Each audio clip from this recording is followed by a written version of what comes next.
Hello, welcome to Popalong RC. The time has come to put together this Team Associated RC10 Goldpan. What a beautiful car. Let's get on with it.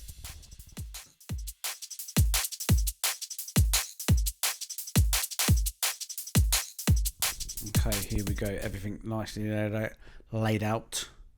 Bag A, B, C, D, E, F, G, H, I and J. Okay, first bit, steering bits and pieces are on. Very nice build up to this point. I'm not going to bore you with screwing things in and whatnot. I'll just stop every now and again just to show you guys what we're doing. So the front section is on. Up to this point, what an absolutely super smooth, easy build. These Team Associated cars are so good. Thoroughly impressed up to this point. Okay, it's time for the diff build.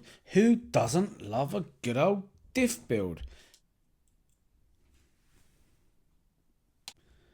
Same with the other. Same with this one. Right, they're both done.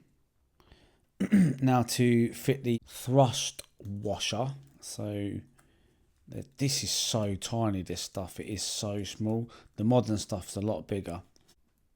So we put one in, and we need a bit of black grease on this one. I'll probably what's going on there? I'm probably overdoing it, but I don't think you can ever really overdo grease as long as it's not absolutely everywhere. Surely you want more than too much rather than not enough, you know, if that makes sense. And then another little bit of black grease on the top, like so. Now, as I said before, I think the thrust bearing is there to so it doesn't keep undoing itself. I'm quite sure that's the reason we have one of these thrust bearings. And then we put the top, obviously the grooves have got to be on top of balls. And that goes on there, like so. Put these washers in. I mean, not washers, are they? These are, of course, our bearings. They go in there. Just rest that like so. So you've got to be super careful. And I always dab a little bit of silicone grease and then just put them in like so. Actually, I think they're going to pop in, these ones. Ah, they do pop in. Okay, cool.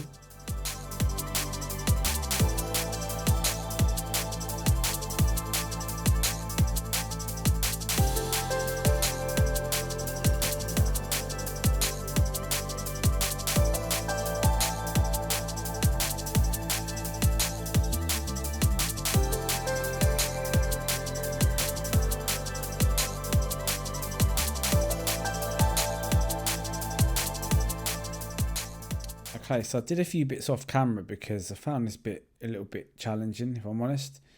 But I've got it all lined up now. What's really interesting is you've got this little foam pad here. That's a bit of a weird thing. I've never seen anything like that before. Those of you that have built these cars years ago and obviously done the re-re's now, you probably are well aware of it, but I have never seen that.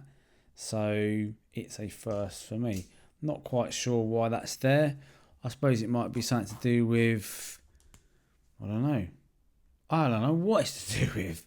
What am I trying to make things up for? But anyway, there we are. So we're going to put these bolts in here, and then that'll be secured to this this lovely motor plate here.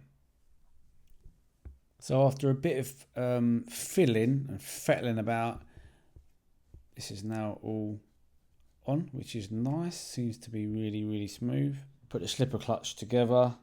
So first things first, this groove here goes on there. Nice, that's good. This is always going to be a bit of a pain, I think, to get this lined up, to be quite honest, because it ain't going to sit there, is it? And it's slightly warped where it's been in the packaging and stuff. So what I should have done is squished it between a couple of books beforehand, but hey, there you go. And there we go. And the spur gear goes on. Again, nicely machined, nicely fits like a glove, all of this. So the bearings are already in there. We know that because I can see it poking out. Then we have a washer. Then we have what they call a thrust bearing washer.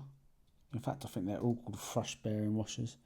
And then we have one more of the black ones.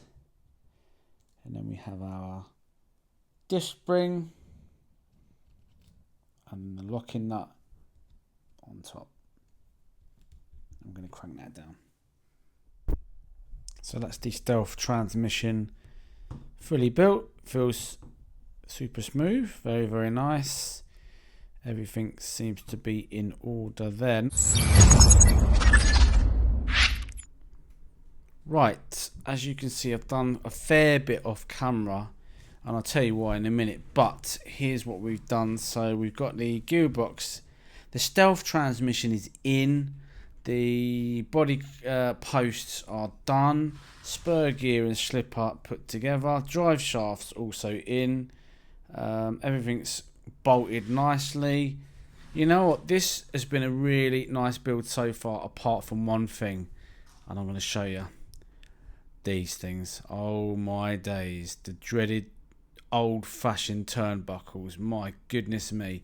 What a pain in the rear end they have been.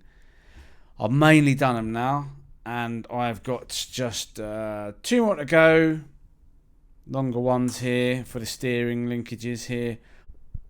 Right, I'm onto the shocks now, and I have kind of done a little bit of research on this, and people that have built these are having to put spacers inside to stop the shocks, to take the droop out basically, because the drive shafts or UJs, whatever they are, have been popping out. So that's what I've done, and that is the minimum I've got, or should I say maximum? I don't know, but that should stop that from happening. I don't know why that hasn't been sorted out, but there you go. Right, we've gone for the 2-hole piston all round, it says. So that's the one we shall use. That'll do us. And then we get the shock body, push it in, it should have a nice click like so, and voila, all done.